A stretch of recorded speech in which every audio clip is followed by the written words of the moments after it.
Okay, so if you just want to go ahead and tell us about your Nakba event, how long you've been hosting it, the importance of it, things like that. So the event this year is on May 18th, which is a Saturday at our church, Trinity Presbyterian Church in Denton. Usually we have a little bit of a similar format. It's in an evening. We have a meal, a movie, often, and then usually or often a speaker. And we're doing that again this year. This year, we're going to start with the food, and we're going to have some Palestinian food, so that should be good. And then after that, we're going to have a movie. This year, the movie is Tantura, and it's a movie about what happened in 1948 in the Palestinian village of Tantura, during the Nakba. And so there was a massacre that happened there. And so this kind of goes back and recreates some of what happened. And also, the movie, I would say, it doesn't just deal with what happened in 1948, it also deals with some of the politics of the memory around the Nakba within Israel today. And the person, Teddy Katz, who is an Israeli Jewish citizen who did his dissertation work about what happened in Tantura, he faced a lot of obstacles, and when this work became public. And so the film deals both with what happened in 1948 in Tantura, and then also kind of some of the politics of memory around that. So that's the film. And then following the film, so we're then we have scheduled to have Nakba survivor with us in person to share her testimony of surviving the Nakba, which, of course, that the members of that generation are fewer and far between, as they die out. We talk about the Nakba, it happened decades ago, but also Mhm, now there's still a continuing violence going on. So mhm. how do you feel is what's significant about that connection, about this historical event and today's, situation? I think we're witnessing a kind of ongoing Nakba. So I certainly think there's the event that happened in 47 to 49, but that event is part of a larger history, and that history is still unfolding today, unfortunately. And I think a lot of the stuff that I see and read and hear and watch about Israel Palestine, not all of it, I think comes from some level of ignorance about the what happened in the Nakba and before the Nakba, but especially about the Nakba. I don't think you can really have any significant understanding of that part of the world, and not just Palestine and Israel, but even the larger Middle East. I don't think you can have a significant understanding of that if you don't have some understanding of what was involved in the Nakba. Right, exactly. And it's worth mentioning that you have been to uh, Palestine multiple times, the West Bank area. So, can you tell us And about Israel, and Gaza. I mean, I've been to Gaza, Israel, West Bank, all over, although exactly? So, can you tell us about, maybe what it means or, yeah, the significance or your thoughts really on the local protests that are happening across the country, but also here in the Texas, Dallas area? Multiple college campuses have held large protests. Yeah, so just tell us about your thoughts. I'm not aware of every situation. So I'm casting a little bit of a broad brush with my perceptions, Hmm. although I do think I follow it, far more than most. But for the most part, I'm encouraged, because I think we're seeing among the younger generation, especially, and students at universities in particular, a kind of, I would say, almost a kind of moral uprising I shook the against mouse. the injustices that have been happening, that are happening right now, over especially in Gaza. And um, I so I'm encouraged by them. I've been dismayed by a lot of what I've read and seen about how the university administrations have responded to them and the police departments have responded to them. So that's concerning, which is, I think, if not certainly one of the primary fronts, so to speak, to bring about a just peace over there. I think it has to be fought here, and I think it is being fought here now, especially by the students, especially in a nonviolent way. I think a lot of the protests have been mischaracterized. And I also think the protests are a story and they should be covered in the news, and they are to some degree, rightfully so. I just, as many protesters themselves have said, I think to crowd out the ongoing news story of what's going on in Gaza and actually the West Bank as well. So we shouldn't be so focused on the protests the reason for the protests is what's going on in Gaza and the West Bank.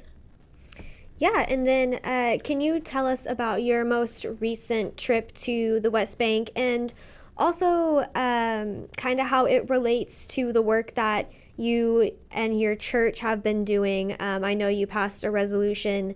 Uh, can you remind us of what that resolution was? So we're one congregation that's part of the national denomination of the Presbyterian Church USA, which I think nationally has 1.3 million members or something like that. And so we've introduced a number of different resolutions over a decade now relating to Israel. And the most significant one that we introduced, or that passed, I guess, we introduced one in 2020, basically that outlined the reasons that we think Israel practices the crime of apartheid as defined in international law. And so that was delayed in 2020. It's supposed to be discussed in 2020, but the pandemic hit, and so it got delayed with most everything else. And it was finally approved um, by a pretty substantial majority of the delegates at the 2022, so 2 years ago. So that was a kind of significant win, which is to say that now the official position of the Presbyterian denomination, the Presbyterian Church USA denomination, is that Israel practices apartheid. That's not just my view. That's now the official Presbyterian view. And so there were about 35 of us Americans. 30 of us were Presbyterian, and probably the majority of us were pastors, but not all of us. So we went over there, met with a variety of different groups and individuals, both Palestinian civil society leaders, some Israeli human rights groups. We met with them in Bethlehem and Jerusalem and Nablus and Ramallah, and there were several things that were said that really heavy Hmm. that stick with me. So, but our main purpose was to say, you're not alone. We hear you and we see Hmm. you, and because they felt pretty abandoned by the West and by the Right, larger right. church, and Is there, as your church has been hosting these events for the past several years, and mhm, you're making these trips to go see these, sister churches sort of in another mhm. country, has there been any local support from other churches that you know of in your area? Um, to be honest, I would say yes, a little. So like we did an event at another Presbyterian church in West Plano last month. I think we have an event at Horizon Unitarian Universalist Church next month. So we've I'm trying to think if I've forgotten any, but I mean, and we've done a couple other events at other churches a few years ago before the pandemic. Mm-hmm. So we have and we've approached at least a dozen other churches to basically say, hey, would you be willing for us to come and offer some free program with free food to talk about this issue? Well, ideally, I'd like for them to say, yeah, that sounds interesting. We'll provide because basically what we're offering is to come and provide a program that they have some say, I mean, we're not going to provide a program that goes against the core of what what we stand for. But they have some. We're offering to provide a program that they have a hand in helping to design, and to do it for free. Mm-hmm. And that may include a film that we pay the screening rights for, or a meal that we pay for, or a speaker, whether it be a Palestinian or somebody, or international person, or Israeli, or But so I'd like them to say, yes, let's do that, and let's talk about what that might look like, which film we want to see, whether we want a speaker, and if so, who. Mm-hmm. But mostly, I get no response. Is the main response I get is no response, and then the second most common response, I would say, is, yeah, let me think about. We'll need to think about it and get back to you. And then a month, and then 2 months, and then 3 months go by, and I'll follow up with an email or a phone call, and then, oh yeah, I need to think about that and get back to you. And so that it's a kind of a it's like the supposed peace process. It just goes on and on, nothing, Right. nothing. Very disappointing, because I think that the church. I mean, obviously, I'm a Christian pastor, so I think the church has a significant role to play in this, because this is a justice issue, and I think it is. I certainly think there are segments of the church that are fulfilling that role, but not nearly as many as I think should be. Not nearly as many. And actually, I think much of the American church, and not just the American church, the Western church, but especially the American church, has been on the wrong side of this issue. Yeah. Well, thank you, Pastor Craig. I don't have any further questions for you unless you just want to add anything about your events or anything else. One thing I would reiterate about I would say the event's free. Everybody's welcome. We have a free meal at 5:30, and one other thing I would say about the event is it's harder to get survivors to share their stories. And one of the members of our group was going to reach out to share their story, died like a week or two, just in the last month. And that's a diminishing number of people to diminishing pool of people to kind of share their firsthand story.